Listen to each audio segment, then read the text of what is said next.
those programs receive not just bare minimum increases, but real complete whole increases to be commensurate with the cost of doing business, so that those programs are not in a situation where they're having effective cuts because they're not getting increases that are keeping up with the cost of doing business.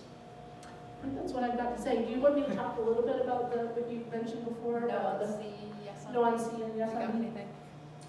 Yeah, so one of the things that Small Business Forum was created was because the Chamber of Commerce likes to go out and say that 60% of their members are small businesses and that they're advocating for small businesses too. Reality is we're 100% small businesses and we're almost always on the opposite side of them. And the reason why is because the people that work for the Chamber, their salaries are really paid by that smaller group of large corporations and that have a very specific agenda. And while there might be many small businesses that see value in joining the Chamber to have access to those power players, I can tell you that there is definitely no real coalition of small businesses that have any power or sway over the agenda, priority, and resources and spending of the Chamber.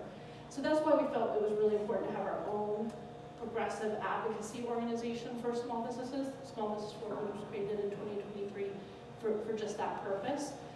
And so we have been very much concerned about when the Chamber comes out and says that we're doing this to support and help small businesses.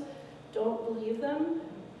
Check out how we're feeling about what they're talking about. I will say that Prop C does try to give a small tax break to probably those mid-tier, mostly like restaurant chains that are between 5 and 7.5 million in gross receipts. So they're not tiny, but they're not huge either. So are they considered small business? Some people say the definition of small business is below 5 million in gross receipts. Okay, we can debate whether that goes up to 7.5 or 10 or whatever, right? But the reality is that in exchange for the goodwill of those businesses advocating, they are basically advocating for a measure that would be a poison pill to Prop D. And I think Anya was correct that it was a very cynical attempt to confuse voters, create cover for the mayor, it was put on the ballot by Rodney Fong of the Chamber of Commerce to basically purport to support small business, but in actuality it's there to torpedo and sabotage Prop D. And I will say Prop D is so much more valuable to us in terms of the money that we'll bring into the city so that we can keep our corridors clean and vibrant, and that we can have safety that works in our community, and that we have access to those necessary health care and other support services that our small business workers rely on. Thank you.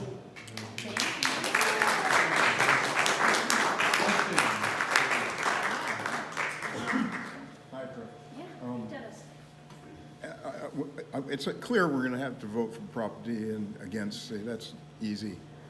What about funding? Where would you cut the budget?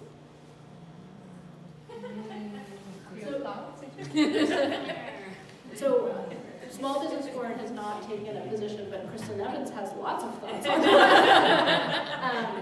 that. To be honest, I do think that we have seen a disproportionate amount of growth in the budget gone to public safety and services, primarily police.